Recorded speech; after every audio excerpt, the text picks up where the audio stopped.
Assalamualaikum warahmatullahi wabarakatuh. Saya Dimas Rajo Prensyah dengan NIM 2023-71013. Di sini saya akan mempresentasikan dan menjelaskan mengenai proyek Mandiri 3 yang telah saya buat, yang dimana di sini kita langsung masuk ke bagian software dari CX Programmer. Di sini terdapat tampilan dari suatu program ladder diagram yang telah saya buat untuk proyek Mandiri yang ketiga ini. Dimana untuk proyek Mandiri yang ketiga ini saya membuat suatu mesin ATM yang dimana terdapat beberapa fitur menu yang nantinya dapat digunakan untuk berbagai transaksi seperti tarik tunai dan juga store tunai. Nah, di sini yang pertama saya menggunakan dua buah push button, ada push button start dan push button stop. Yang dimana push button yang kedua ini digunakan untuk mengaktifkan dan juga mematikan suatu mesin ATM-nya. Kemudian di sini juga saya membuat rangkaian latch yang nantinya dapat mengunci dan mengaktifkan output atau lampu indikator pada mesin ATM.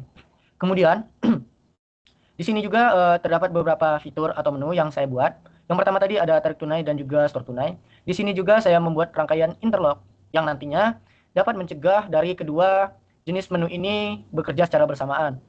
Maksudnya, ketika kita ingin memilih atau menekan menu pada tarik tunai, maka nanti lampu indikator pada tarik tunai akan menyala dan akan melanjutkan ke transaksi dari tarik tunai. Dan untuk store tunai itu tidak dapat kita pilih karena terdapat rangkaian interlock dan juga kita masih melanjutkan pada tahap tarik tunai. Begitu juga dengan sebaliknya, jika awalnya kita memilih store tunai, maka kita akan melanjutkan ke tahap store tunai, dan untuk tarik tunai itu belum dapat kita pilih atau kita gunakan. Nah, di sini juga terdapat compare dari tarik tunai yang nantinya dapat kita lihat hasilnya ketika kita memasukkan nilai dari kita tarik atau jumlah saldo yang akan kita tarik, maka hasilnya nanti itu juga akan dapat tampil pada W3 dari saldo ATM. Nah, di mana untuk lebih jelasnya kita juga akan menampilkan CX Designer atau rangkaian HMI yang telah dibuat dan juga sudah terintegrasi dengan program pada CX Programmer ini. Baik, langsung saja kita masuk juga ke rangkaian HMI-nya. Nah, di sini terdapat tampilan dari rangkaian HMI dan juga rangkaian ladder diagram yang dimana pada kedua rangkaian ini sudah saling terintegrasi dan sudah terhubung dengan alamatnya yang sama. Di mana di sini terdapat push button start dan push button stop yang tadinya itu digunakan untuk mengaktifkan mesin ATM dan juga lampu indikator ini nanti ketika diaktifkan dia akan menyala, dan begitu juga pada rangkaian ladder diagramnya. Nah, setelah mesin ATM menyala, nanti kita dapat memilih yang tadinya terdapat dua menu, yaitu ada menu tarik tunai dan juga menu store tunai. Kemudian di sini juga terdapat tampilan setelah kita memilih menu dari kedua menu tersebut tadi. Nah, di sini juga untuk menu tarik tunai, ketika kita ingin melakukan tarik tunai, di sini nanti akan kita tampilkan saldo awal dari saldo ATM kita. Kemudian kita akan menampilkan juga atau mengisi jumlah uang ataupun jumlah saldo yang akan kita ambil. Kemudian sisa dari saldo awal setelah diambil itu akan ditampilkan juga pada display ini, dan juga nantinya untuk di ladder diagramnya itu akan ditampilkan pada W3. Dan juga pada saat kita memilih menu tarik tunai ataupun store tunai, maka lampu indikatornya ini akan menyala. Baik, langsung saja kita lakukan simulasi dari kedua rangkaian ini. Di mana untuk melakukan simulasinya pada rangkaian HMI, kita tekan Ctrl Shift T untuk dapat menjalankannya. Baik, di sini merupakan tampilan dari rangkaian HMI yang telah kita run atau sudah dapat kita jalankan. Dan di sini juga bisa kita lihat untuk rangkaian ladder diagramnya itu sudah aktif. Di mana ketika kita menekan push button start, itu akan memberikan logika 1 pada push button start yang ada di ladder diagram, sehingga nantinya dapat mengalirkan aliran listrik dan akan mengaktifkan mesin ATM. Di sini juga untuk lampu indikator pada mesin ATM itu aktif, begitupun pada rangkaian ladder diagramnya. Selanjutnya, kita akan melanjutkan ke menu tarik tunai. Setelah kita memilih menu dari tarik tunai ini, di sini juga untuk lampu indikatornya itu akan menyala untuk bagian tarik tunai.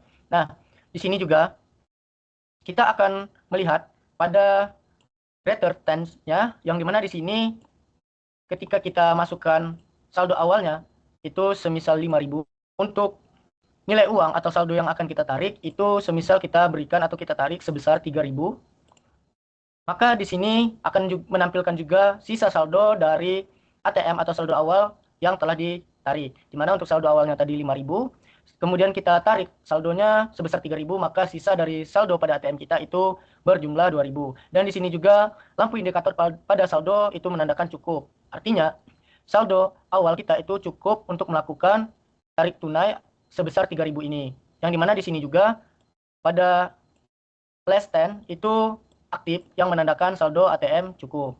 Nah, untuk bagian tarik tunai itu juga di sini bisa kita lihat untuk tampilannya, di mana untuk di W2 itu menandakan bahwasanya ini merupakan nilai dari saldo awal dari saldo ATM kita. Kemudian untuk W1 ini juga itu menampilkan atau menunjukkan jumlah dari saldo ATM atau uang yang kita tarik, dan untuk di W3-nya ini menampilkan nilai dari sisa saldo ATM kita setelah kita melakukan transaksi tarik tunai. Baik, setelah kita melakukan pemilihan menu pada tarik tunai, di sini juga kita akan mencoba di mana nantinya bagian dari tarik tunai ini untuk saldo awalnya kita buat contohnya 5.000. Nah, kemudian untuk saldo yang akan kita tarik itu kita tarik sebesar 7.000 atau melebihi dari batas saldo yang ada di ATM kita. Nah, ketika saldo pada ATM kita melakukan transaksi tarik tunai itu sebesar 7.000 atau melebihi dari nilai saldo yang ada di ATM kita, maka di sini lampu indikator berwarna merah akan menyala yang menandakan saldo kita kurang dari jumlah penarikan yang akan kita lakukan. Nah, di sini juga untuk rangkaiannya itu pada greater than itu akan aktif yang menandakan saldo ATM kurang, sehingga kita tidak dapat melakukan transaksi tarik tunai karena nilai dari transaksi ataupun jumlah saldo yang akan kita ambil itu melebihi dari saldo yang ada di dalam ATM.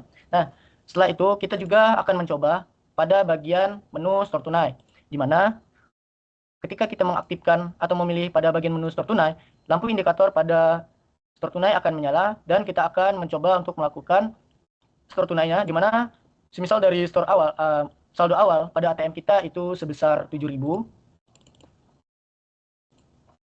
Nah, di sini juga kita akan melakukan store tunai sebesar 3.000. Maka di sini akan menampilkan juga total dari saldo yang ada di ATM kita setelah kita melakukan store tunai, di mana untuk saldo awal kita itu ada 7.000, dan juga setelah melakukan transaksi dari store tunai atau menambahkan uang ke dalam saldo kita sebesar 3.000, maka totalnya akan menjadi 10.000.